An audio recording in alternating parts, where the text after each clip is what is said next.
పెద్ది సుదర్శన్ రెడ్డి మరణంతో తెలంగాణ రాజకీయాల్లో ఒక కీలక నాయకుడిని బీఆర్ఎస్ పార్టీ కోల్పోయింది.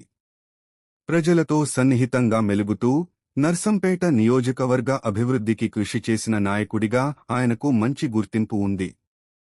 ఆయన ఆకస్మిక మరణ వార్త తెలిసిన వెంటనే మాజీ ముఖ్యమంత్రి కె.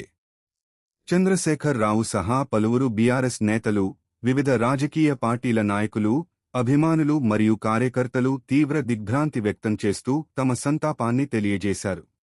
సోషల్ మీడియాలో కూడా వేలాది మంది ఆయనకు నివాళులు అర్పిస్తూ కుటుంబ సభ్యులకు ప్రగాఢ సానుభూతి తెలిపారు.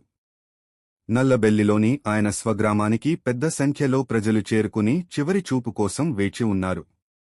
ఆయన సేవలను, రాజకీయ ప్రయాణాన్ని గుర్తు చేసుకుంటూ పలువురు నేతలు భావోద్వేగంతో నివాళులు అర్పిస్తున్నారు.